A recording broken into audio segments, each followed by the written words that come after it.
Hello students, कैसे हैं आप सभी। आई होप कि आप सब बहुत अच्छे होंगे और आपकी स्टडीज़ बहुत अच्छी चल रही होगी।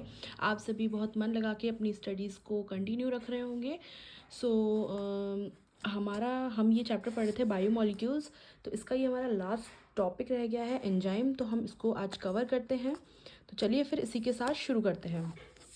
एंजाइम, लगभग सभी एंजाइम प्रोटीन होते हैं।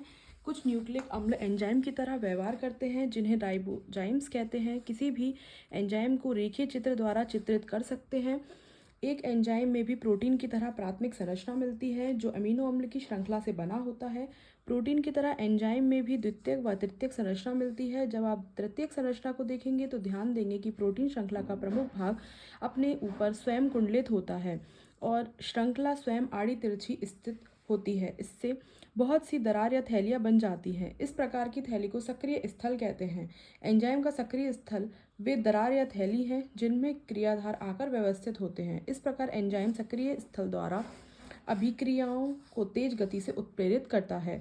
एंजाइम उत्प्रेरक अकार्बनिक उत्प्रेरक से कई प्रकार से भिन्न होते हैं, लेकिन इनमें एक बहुत बड़े अंतर को जानना आवश्यक है। अकार्बनिक उत्प्रेरक उच्च तापक्रम व दाब पर कुशलता से काम करते हैं। एंजाइम अणु उच्च तापक्रम 40 डिग्री सेंटीग्रेड से ऊपर पर क्षतिग्रस्त हो जाते हैं। साधारणतः अति उच्च तापक्रम जैसे गर्म स्रोतों या गंधक के झरनों में पाए जाने वाले जीवों से प्राप्त एंजाइम स्थायी होते हैं और उनकी उत्प्रेरक शक्ति उच्च तापक्रम 80 डिग्री से 90 डिग्री सेंटीग्रेड तक पर भी बनी रहती है। उपरोक्त एंजाइम जो ऊष्मा स्नेही जीवों के पृथक किए गए हैं ऊष्मा स्थायी होते हैं, यह उनकी विशेषता है।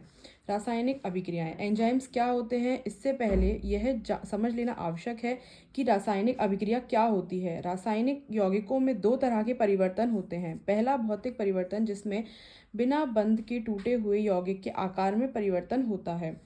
अन्य भौतिक प्रक्रिया में द्रव्य की अवस्था में परिवर्तन होता है, जैसे बर्फ का पिघलकर पानी में परिवर्तित होना या पानी का वाष्प में बदलना। ये भौतिक प्रक्रियाएं हैं। रूपांतरण के समय बंधों का टूटना व नए बंधों का निर्माण होना ही रासायनिक अभिक्रिया होती है। उदाहरण, बेरियम हाइड्रोक्साइड गंधक के अम्ल से क्रिया कर बेरियम सल्फेट व पानी बनाता है। देख सकते हैं BaOH का whole twice plus H2SO4 gives BaSO4 plus twice H2O। यह एक अकार्बनिक रासायनिक अभिक्रिया है। ठीक इसी प्रकार स्टार्च का जल अपघटन द्वारा ग्लूकोज में बदलना एक कार्बनिक रासायनिक अभिक्रिया है। भौतिक या रासायनिक अभिक्रिया की दर का सीधा संबंध इकाई समय में बनने वाले उत्पाद से होता है। इसे इस प्रकार प्रदर्शित कर सकते हैं, दर बराबर delta P upon delta T. यदि वैसे ये डेल्टा नहीं है, ये डेल है, del P upon del T. यदि दिशा निर्धारित हो तो इस दर को वेग भी कहते हैं। भौतिक व रासायनिक प्रक्रियाओं की दर अन्य कारकों के साथ साथ तापक्रम द्वारा प्रभावित होती हैं। एक सर्वमान्य नियम के अनुसार प्रत्येक 10 डिग्री सेंटीग्रेड तापमान के बढ़ने या घटने पर अभिक्रिया की दर क्रमशः द्विगुणित या आधी हो जाती है। उत्प्रेरित अभिक्रियाएं अनुत्प्रेरित अभिक्रियाओं की अपेक्षा उच्च दर से संपन्न होती हैं। जब किसी एंजाइम द्वारा उत्प्रेरित अभिक्रिया की दर बिना उत्प्रेरण के संपन्न होने वाली अभिक्रिया से बहुत अधिक होती है, उदाहरणार्थ carbon dioxide plus water gives, अब ये रिवर्सिबल प्रोसेस है। H2CO3 कार्बोनिक एसिड में ये कार्बन डाइऑक्साइड और वाटर रिएक्ट करके कार्बोनिक एसिड में टूटेगा और कार्बोनिक एसिड वाटर और कार्बन डाइऑक्साइड में टूट जाएगा। किसकी हेल्प से? कार्बोनिक एनहाइड्रेस की हेल्प से।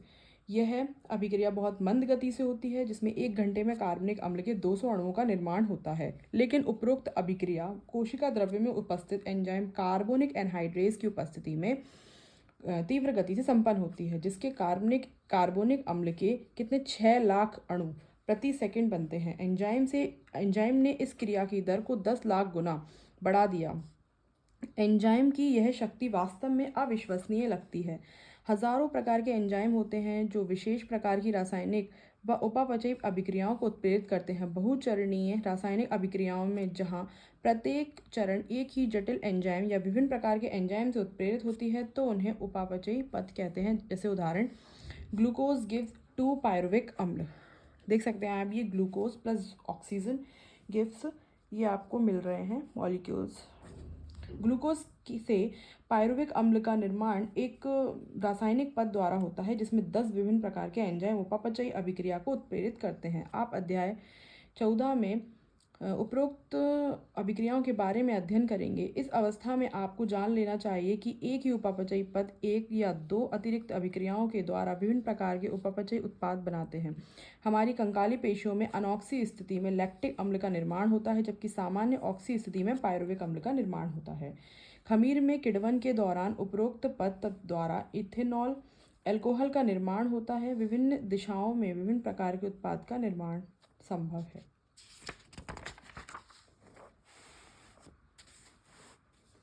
एंजाइम द्वारा उच्च दर से रासायनिक रूपांतरण कैसे होता है? इसे समझने के लिए एंजाइम के बारे में थोड़ा विस्तृत अध्ययन करना पड़ेगा। सक्रिय स्थल के बारे में हम पहले ही पढ़ चुके हैं। रासायनिक या उपापचयी रूपांतरण एक अभिक्रिया होती है जो रसायन केमिकल उत्पाद में रूपांतरित होता है, जिसे क्रियाधार सबस्ट्रेट कहते हैं। एंजाइम जो एक सक्रिय स्थल सहित एक त्रिविम संरचना की प्रोटीन है को एक क्रियाधार को उत्पाद में बदलता है। सांकेतिक रूप में इसे निम्न ढंग से चित्रित कर सकते हैं। ये एस क्रियाधार है, ये गिव्स हमें क्या दे रहा है? प्रोडक्ट या उत्पाद। क्रियाधार को हम एस से रिप्रेजेंट करेंगे तो क्रियाधार एस एंजाइम के सक्रिय स्थल जो दरार या पुटिका के रूप में होता है से जुड़ जाता है।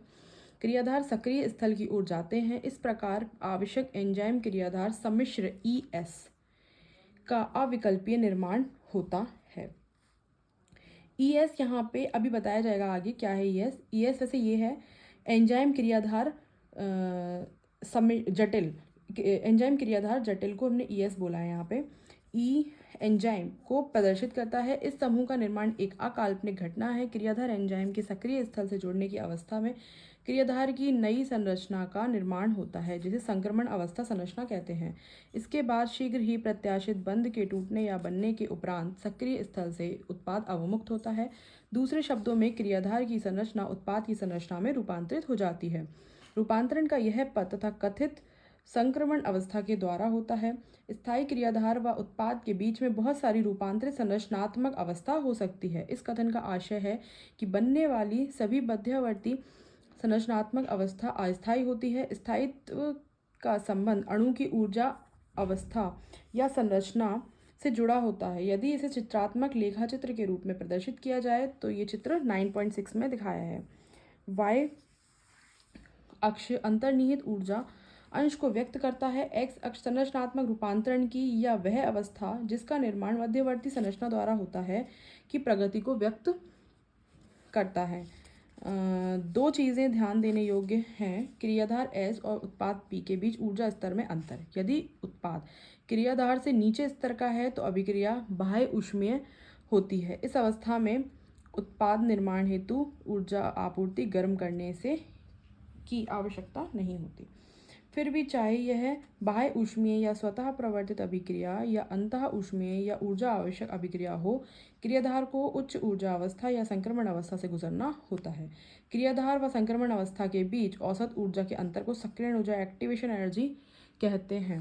एंजाइम ऊर्जा अवरोध को घटाकर क्रियाधार से उत्पाद के आसान रूपांतरण में सहयोग करता है। फिर ये हमारा नेक्स्ट एंजाइम क्रिया की प्रकृति।